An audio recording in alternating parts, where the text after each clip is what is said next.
She is called Willow because she bends without breaking. She is 13 going on 14, small and quick, and she knows how to be still when horses are nervous.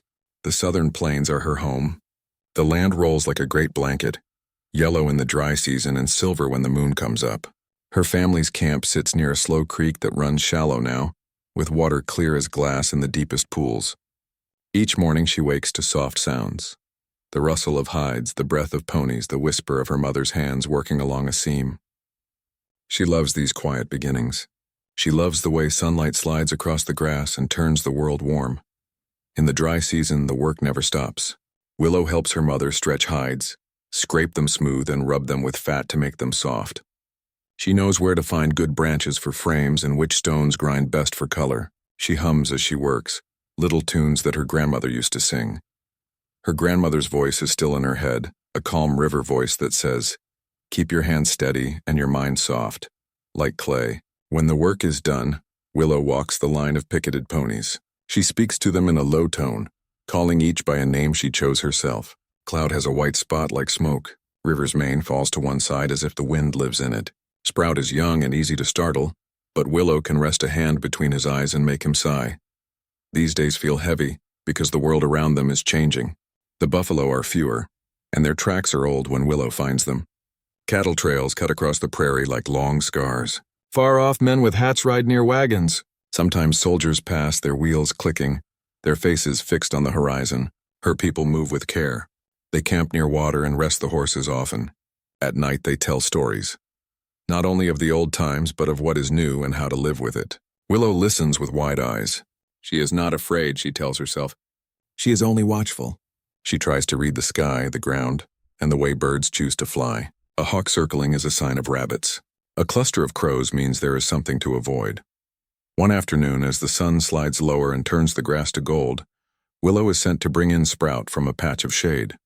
She takes a loop of rawhide in her hand and a bit of sweet grass in her pocket. The wind is light and the cottonwood leaves shake as if they are laughing softly. She walks with a long, easy step, the way her uncles taught her, so Sprout will not feel chased. She calls his name and hears him snort from behind a stand of mesquite. Then the air changes. It becomes tight, like a drum pulled too hard. She hears something that is not wind, not birds, not the soft roll of hooves. Her grandmother's voice inside her goes very quiet. Willow pauses and lets her eyes do the looking while her body stays calm and small. There are men she does not know. They are not soldiers. They are not her people. Their clothes are dusty and plain. Their horses look tired. At first, Willow hopes they will pass by because sometimes strangers do that. They ride past and leave only the echo of their passing. But these ones see her. They speak in quick, low voices. They do not sound kind and they do not sound cruel either. They sound hurried, as if time itself is chasing them. Willow feels her heart make a fast, light beat, but she remembers her grandmother's teaching. Keep your face like water. Do not let the ripples show. She steps back one pace, then another, and looks for a line of escape. The ground is open. The creek is too far. Sprout tosses his head and trots away, the little traitor. What happens next is a blur of moving and guessing and trying to make good choices. The men do not strike her and do not speak harshly to her. They want speed. They want quiet. They tie her hands with a rope that is rough but not tight enough to cut her skin. One of them says, "Just a little while," as if that helps anything. Willow keeps her chin level and her eyes steady. She thinks of her mother's hands. She thinks of the cool weight of water from the creek. The men lead her to a lone cottonwood tree near the edge of a shallow ravine. The tree is tall and straight and makes a soft sound like rain when the wind shakes its leaves. They secure her there in a way that is not meant to hurt her, but will keep her from walking away. Willow studies the knots. She watches their hands. She counts their steps. She marks the way the sun sits in the sky. When the men ride off, the world grows large and empty. A quiet she has never known rests on the prairie. Willow draws a long breath. She brings her mind back to the small circle of what she can control. She can control her breath. She can control her thoughts. She can study her rope, the branch above her, the way the bark feels under her shoulder. She tests her weight a little at a time, not yanking, just learning. The rope hums against the bark and gives a finger's width. Good. She looks at the ground near her feet. There are small stones. There is dry grass. She moves the toe of her moccasin through the dust and makes a mark she can see even after the twilight comes. That mark tells her how much time passes by the way the shadow moves across it. Night does not fall all at once. It comes in gentle steps. First the sky turns copper, and the clouds grow long and thin. Then everything becomes blue, and then the blue deepens into velvet. Willow watches the moon rise like a kind eye. She listens. There are small sounds in the grass. The chirp of insects. The soft pad of night creatures going about their own business. Far away, coyotes sing to one another. Their song is not a threat. It is only a way of talking. Still, Willow knows to keep her spirits tall. She hears her grandmother again. Make yourself big on the inside.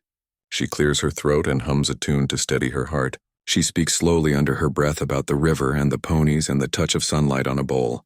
Each simple picture is a lantern inside her. She pays attention to her body. If her hands tingle, she loosens and tightens her fists to keep the blood moving. If she feels cold, she rubs her arms against the bark, careful not to scrape herself. She shifts her weight to keep the rope from pressing the same place too long. When she grows thirsty, she imagines cool water, and the thought itself gives her calm. She does not think of worry as a hungry thing. She thinks of it as a small cloud that can be blown aside with slow breaths. She knows that her family will notice her absence. They will follow signs. They will read the ground. If others pass along the night trails, they may see what she sees. The broken line where the horses moved, a footprint with a heel worn down, a strand of rope fiber caught on a thorn. An hour passes. Then another. The moon climbs higher. Its light is the color of milk. Willow uses the moon to tell time the way elders taught her. When the moon is a hand above the horizon, it is early night. When it rests above the tree, the night is well along. She counts her breaths in tens, then in hundreds. She whispers the names of the ponies. She whispers the names of people she loves. She tries the rope again, slow and clever, not rushing. It gives another finger's width and no more. She does not pull harder, because a knot that warms with friction may grow tighter. She saves her strength. She saves her ideas. Once a soft shape moves along the ravine. Willow holds still as stone. The shape pauses and then goes on, uninterested. The world remains gentle. The night air smells of dust and green things and the faint sweetness of cottonwood. Stars crowd the sky so thickly that the dark looks like a river with bright pebbles in it. Willow thinks of stories her grandmother told, of travelers guided by stars, of long walks that led to safe places. She lets those stories sit in her chest like warm coals. She does not make herself small. Even though she cannot take one step, she keeps a traveler's mind. She plans for morning. She will need water. She will need to keep her hands from swelling. She presses her wrist against the bark to scratch just enough to wake the skin and remind the blood to move. She shifts her feet and makes a second mark in the dust with her toe, a secret mark known only to her. If she must call out, she will do it with care, only when it helps, only when the wind carries her voice the right way. She feels for small stones near her heel and nudges two together. The click they make is soft, but perhaps soft is enough. She practices once, twice, and then rests. All of her choices are small and quiet. Small and quiet can be powerful. Hours stretch and fold. The world becomes very simple. The tree at her back, the rope, the moon's slow climb, the scents carried by the wind. She remembers a lesson from training a pony. If you cannot go forward, you can still learn. She learns everything around her. The distance to the lowest branch, the grain of the bark, the direction of the breeze, how shadows move across her dust mark. She learns her own mind, too. She learns that fear can come and go like a visitor. If she greets it, it passes on. If she ignores it, it lingers. So she greets it, "Hello, fear. I see you. Sit for a while and then leave." And it does. The night grows deeper and the land shines like a silver blanket under the high moon. Willow stands very still against the cottonwood, listening to the soft sounds around her. A breeze moves the leaves above her head. Somewhere a night bird calls. The careful steps she heard before return, steady and measured like someone who has learned to move with respect for the land. She keeps her breath slow and even. Her grandmother used to say, "Calm invites good things," and she believes it now more than ever. At the edge of the ravine, a figure stops and studies the ground. He sees the dust mark Willow made and the small sign she drew with her heel. He also sees the thin shimmer of rope in the moonlight. He doesn't call out. Instead, he waits, listening the way a person listens before crossing a stream, patient and thoughtful. Willow does not speak either.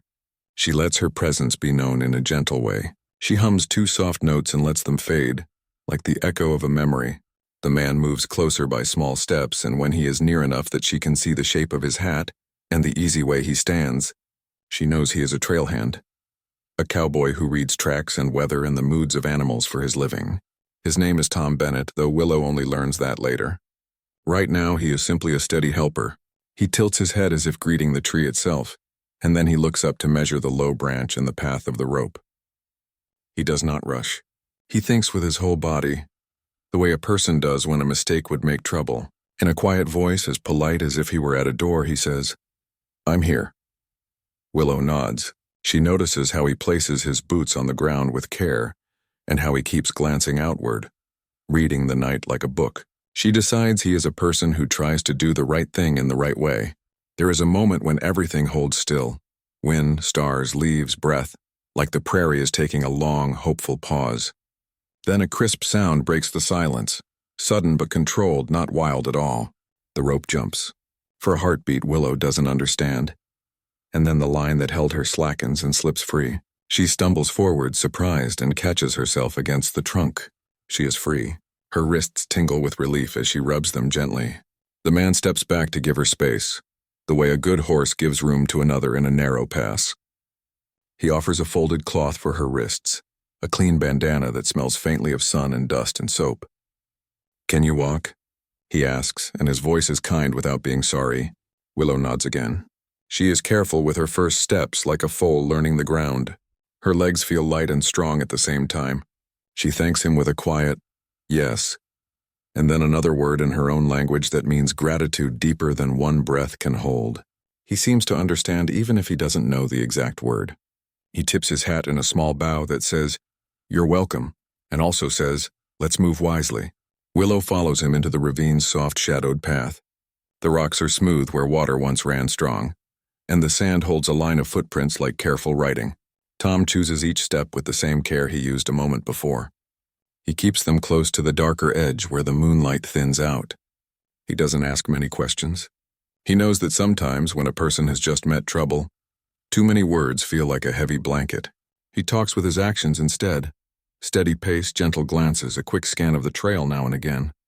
Willow talks with her actions too, lifting her feet quietly, touching the bandana now and then, keeping her eyes bright and aware. As they walk, Willow thinks of the trail signs she left earlier, and of the new sign Tom left when he circled back on his horse before finding her. He had placed a small pattern of stones near the cattle path, a simple, thoughtful mark. That mark could guide others to the right place without drawing unwanted attention. Willow respects that. She knows signs that say a lot with very little are the best kind. They move along the wash until a low sandy shelf offers a safe place to rest. Tom crouches and draws a quick sketch in the sand with a small stick. The cottonwood, the line of the ravine, the open ground beyond, and a curve that shows where the creek turns behind a bend. He marks the drift of the night breeze with 3 small arrows. Willow studies the sketch and then adds a dot where her family's camp would be, if they had kept the last day's path. Her finger pauses, then she taps a second spot not too far away. Tom understands. That second spot means other riders might be searching. The plan is clear. Wait for a friendly presence, let the night hide them, and hold their patience like a warm coat. Time stretches again, but this time it feels lighter. They rest without sleeping, sharing the kind silence that makes people feel safe. Tom unwraps a small tin cup and offers a sip of water. Willow takes only what she needs. She whispers a soft thank you and returns the cup with both hands, a simple sign of respect. The bandana around her wrists feels soft now, and the rope marks are already fading. She makes small circles with her hands to keep them warm. Tom nods, approving the careful movements. He checks the sky, then studies the ground behind them. Everything about him says, "I am here and I am paying attention." Dawn begins as a thought before it becomes a color. The stars thin, the horizon grows pale, and the world starts to smell like water and grass. Birds stir in the cottonwood. Willow's heart lifts at the sound. Morning means new chances, and light means her own people will be able to read the ground more easily. She looks to the east and then to the sketch they drew, as if the drawing has become part of the land and now reflects it back. There is a rustle on the upper bank of the ravine, the gentle kind made by people who know how to walk softly. Tom and Willow share a glance and stay still. Willow lifts a small stone and taps it twice against another stone in a rhythm her people use when moving through brush during a hunt. 2 notes, pause, 1 note. The sound is tiny like a water droplet, but meaning often lives in tiny places. The rustle pauses. Then it comes again, closer. A figure appears at the edge of the wash, face painted with the dust of travel, eyes bright with relief. It is one of Willow's uncles. Behind him, 2 more riders wait with calm ponies. The moment is so light and warm that Willow's breath turns into a laugh before she can stop it. A happy sound she covers at once with her hand. Her uncle smiles, a rare, quick smile that shines like the sun on clean water. Introductions take only a few breaths. Willow says her helper is a friend and points to the sketch in the sand. Tom simply nods and steps back, letting the family fill the space. There is no need for many words. The right people have found each other, and the morning takes on a peaceful shine. Willow's uncle brings out a small skin of water and a bit of hard bread. He offers some to Tom with a respectful gesture. Tom accepts a little, sharing in the simple meal, and then he folds the bandana and tucks it in his pocket with a nod to Willow that says, "Keep steady." They do not hurry away. Hurrying can call attention. Instead, they let the sun climb a little. The air warms and the light tucks itself into the folds of the ravine. The small group gathers signs, smoothing footprints where it makes sense, leaving natural patterns where it does not matter. They erase the sketch in the sand with their palms, letting the lines fold back into the earth. Everything they do is quiet and careful, done with the kind of wisdom that grows from living close to the land. When they climb out of the wash, the prairie opens like a bright new page. Willow walks beside her uncle's pony for a while, touching its warm neck. She stays near Tom too, not because she needs protection now, but because she enjoys the easy company. He is a person made of simple good habits, and she wants to learn what she can from that. He tells her in a few soft words how he noticed tracks that did not match the herd. One small, dragged, and then a sharper mark where a heel caught on a stone. He says he thought about his own sister back home, and what he would hope someone would do for her. That thought helped him make his choices. Willow listens and nods. She understands how a small thought can guide a whole night. By the time they reach a gentle rise, the sun is golden kind. Ahead, a few more riders wait, members of Willow's family who followed the same trail signs and the same moonlight. There are no speeches. There are only glad faces, quick embraces, and the soft sound people make when relief washes through them like cool water. Willow's mother touches her daughter's face with both hands and breathes out, long and thankful. Willow's father, who often speaks little, says a single word that means "you did well." He looks at Tom with quiet gratitude. Tom tips his hat again as if saying, "I didn't do it alone." The land helped. The night helped. Her courage helped most of all.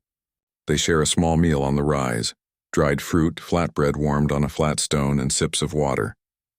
Willow's uncle tells a short, light story to soften the edges of the night. People laugh in the gentle way of mourning. Tom listens, smiling at the parts where everyone else smiles, even if he does not know all the words. For a few minutes, they are just people together under the sky, with food and warmth and good company. That may be the best kind of safety there is.